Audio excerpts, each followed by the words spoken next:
So now the experiment what we will be discussing is to design inverting and non-inverting amplifier using IC 741. So to perform this, just like how in the case of RC phase shift oscillator we design, here also we need to design. So there is two different simple design. Now when we have to design non-inverting amplifier, the formula for gain is minus RF by R1. Let us assume we are doing it for gain 10 and let us choose the resistor R1 as 1 kilo ohm. By substituting gain and R1, we will get RF as 10 kilo ohm. So to design any op amp, we need to design the value of R1, RF based on the gain what we are designing.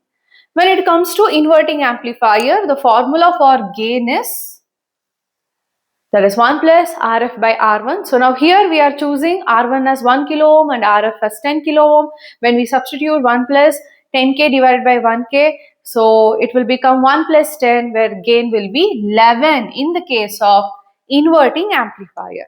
So after doing the design, next we have to plan the components. As usual, we need IC 741. Then we need resistor values of 1 kilo ohm, 10 kilo ohm, then we need CRO and we need function generator, that is actually signal generator, where we will be applying the sinusoidal input with amplitude and frequency as input to the op amp. Then CRO will be used to measure the output, to observe the output waveform. So let's analysis now non-inverting. So observe the circuit diagram. 2 is inverting terminal, 3 is non-inverting terminal. Non-inverting terminal 3 is connected to 1 kilo ohm and it is grounded, where we are applying this input, that is from function generator we are applying the input to inverting terminal. So we are applying the input to non-inverting terminal and the resistance 10 kilo ohm is applied between output terminal 6 and pin 2. So when this is the condition, when we have applied the input with the help of function generator, once the circuit connection is done like this, where pin 7 is connected to plus 12, 4 is connected to minus 12, and input we are applying for actually non-inverting terminal. I think this has been exchanged. This is actually this is actually inverting amplifier and this is actually non-inverting amplifier. So there was a little bit data mismatch.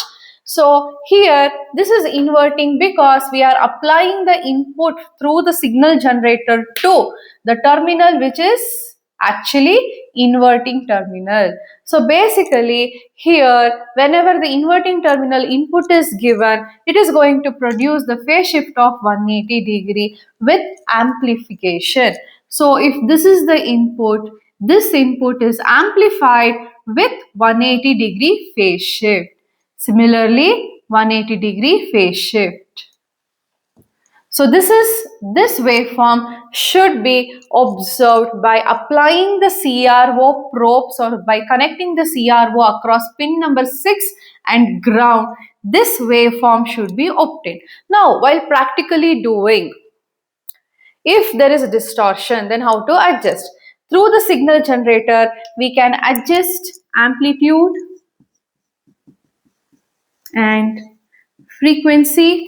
By varying the amplitude and frequency of this input signal, we can obtain inverting output, which will be actually 180 degree phase shift with respect to input. So it's very simple. All that you need to remember here is how do you design. The design will carry marks, and construction of the circuit properly and building the circuit on the breadboard properly, giving the input from signal generator, observing the output through CRO. This is all what is to be done, and obtain the output which has been inverted with phase shift and amplification. Let's see the circuit of non-inverting amplifier.